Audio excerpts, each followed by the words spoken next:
Hello everyone. आज हम करेंगे क्लास नाइन्थ का chapter number 4, linear equations in two variable. तो सबसे पहले हम बात करेंगे कि linear equation in two variable हमारा होता क्या है। तो an equation of the form a x plus B Y plus C is equal to zero where a b c are real numbers such that a and b are not both zero is called linear equation two variable. देखो, जो हमारी equation होती है कौन सी, A x plus B Y plus C is equal to zero, ये हमारी होती है linear equation in two variable. तो सबसे पहले हम बात करते हैं कि लीनियर इक्वेशन क्या होती है। लीनियर इक्वेशन वो होती है जिसमें वेरिएबल की मैक्सिमम पावर वन हो। तो देखो, इसमें एक्स की भी पावर वन है और वाई की पावर वन है। और अब बात आती है कि इन टू वेरिएबल, तो इसमें हमारे दो वेरिएबल हैं, कौन कौन से, एक्स और वाई। तो ये पूरी हमारी क्या हो जाती है, linear equation in two variable. और इसमें ये जो ए बी और सी होते हैं ये हमारे रियल नंबर्स होते हैं। ठीक है। कुछ एग्जांपल, जैसे x plus y plus five is equal to zero, ये भी हमारी क्या है, एक linear equation in two variable है। ठीक। 4.1 क्वेश्चन नंबर वन। तो इसमें हमें कह रहे हैं कि the cost of a notebook is twice the cost of a pen. मतलब एक नोटबुक की जो कॉस्ट है वो मतलब पेन की कॉस्ट से दुगनी है। तो write a linear equation in two variable to represent this statement. तो हमको एक लीनियर इक्वेशन बनानी है दो वेरिएबल में इस स्टेटमेंट को रिप्रेजेंट करने के लिए। तो सबसे पहले हमें इसमें हिंट दे रखा है कि take the cost of a notebook to be x rupees. Notebook की कॉस्ट एक्स माननी है और पेन की कॉस्ट माननी है वाई। ठीक। सॉल्यूशन। तो हमें पहले दे रखा है कि कॉस्ट, हिंट दे रखा है cost of a notebook. Cost of a notebook कितनी, be rupees X, be rupees X let करना है ये। और cost of a pen, cost of a pen वो मानना है रुपीज वाई, मतलब एक पेन की कॉस्ट और एक नोटबुक की कॉस्ट हमने मान ली एक्स और वाई। अब अकॉर्डिंग टू क्वेश्चन इसमें लिखना है cost of a pen, cost of a notebook is two the cost of a pen. तो cost of one notebook is equal to twice into cost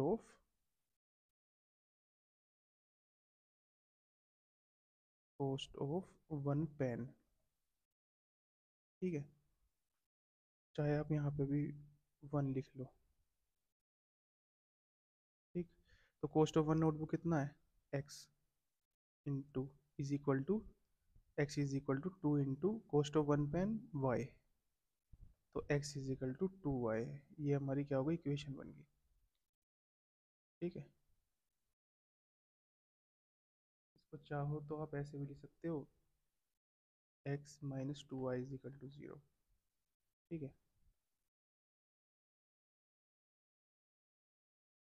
question number two. तो question number two में कह रहे हैं कि express the following linear equations in the form of a x plus B Y plus C is equal to zero and indicate the values a b and c in each case. तो इस question में हमें क्या करना है कि हमें linear equation को A x plus B Y plus C is equal to zero में एक्सप्रेस करना है और ए बी सी की वैल्यू बतानी है। जैसे सबसे पहला क्वेश्चन है हमारा कि two x plus three y is equal to 9.35 पे बार। ठीक है। तो सबसे पहले हम इसको इस फॉर्म में कर लेंगे।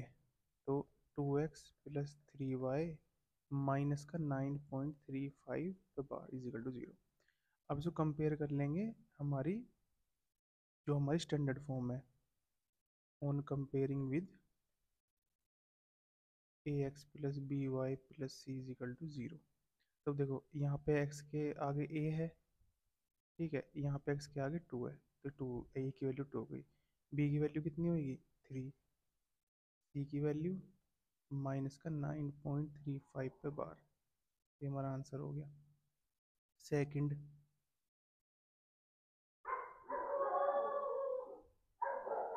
सेकंड क्या है हमारा, X minus Y upon five minus का ten is equal to zero. ये तो ऑलरेडी हमारा स्टैंडर्ड फॉर्म में है, तो इसको टू एक्स, तो इसको लिख देंगे हम ऑन कंपेयरिंग विद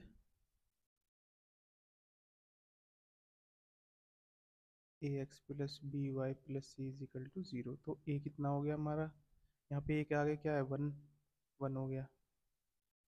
बी की वैल्यू क्या होगी, देखो बी की वैल्यू हमारी वाई के आगे क्या है, -1/5। सी की वैल्यू -10। आंसर हो गया। थर्ड क्वेश्चन, माइनस का 2x plus 3y is equal to 6। इसको हम लिख लेंगे माइनस का 2x प्लस का 3y माइनस का 6 इज इक्वल टू 0। तो A x plus B Y plus C से कंपेयर कर लेंगे इसे। तो ए की वैल्यू आई हमारी -2, बी की वैल्यू आई 3, सी की वैल्यू आई -6। Fourth question, x is equal to 3y। तो ये इधर आके माइनस का हो जाएगा, 3y 0। तो A x plus B Y plus C से कंपेयर कर लेंगे। तो ए की वैल्यू आ गई 1, क्योंकि एक्स के आगे यहाँ क्या है 1, और बी की वैल्यू आ गई -3। ठीक है। Fifth part, 2x is equal to -5y। 2x is equal to -5y। तो ये माइनस का 5y इधर आके प्लस का 5y हो जाएगा, is equal to 0। A x plus B Y plus C is equal to 0। तो ए की वैल्यू आ गई 2, बी की वैल्यू आ गई 5, और सी की वैल्यू क्योंकि है ही नहीं, कांस्टेंट इसमें है ही नहीं इक्वेशन में, तो सी की वैल्यू हो गई 0।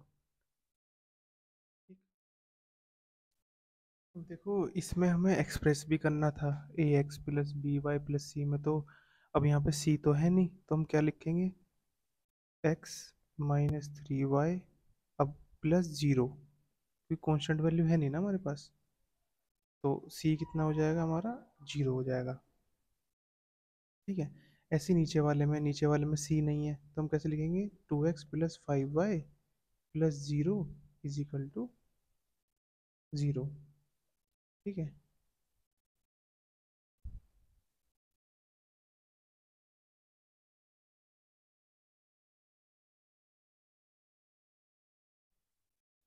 Six part, 3x plus 2 is equal to 0। 3x plus 2 is equal to 0। तो A x plus B Y plus C is equal to 0। तो ए की वैल्यू आ गई 3, बी की वैल्यू, अब देखो वाई वाली टर्म इसमें है ही नहीं, तो वाई की वैल्यू क्या हो जाएगी, 0, और सी की वैल्यू हो जाएगी हमारी, हाँ इसमें एक चीज़ और है कि इसमें ना हमें एक्सप्रेस करना है इसको इस फॉर्म में। तो जैसे जो, लेकिन इसमें आपको लिखना पड़ेगा, एक्सप्रेस करना पड़ेगा इसमें। तो इसको मैं ऐसे लिख सकता हूँ, जैसे 3x प्लस, अब वाई वाली टर्म नहीं है तो इसको ऐसे लिख दिया, वाई मल्टीप्लाई, मतलब प्लस 0 × इसका अब भी ये पूरा 0 ही है, 0 की मल्टीप्लाई किसी में करोगे 0 ही आएगा, प्लस 2 इज इक्वल टू 0। तो देखो बी की वैल्यू क्या आई हमारी 0, सी की वैल्यू क्या आई 2। ठीक है। 9, ऐसा हमारा 7, 7 क्या है, y - 2 इज इक्वल टू 0,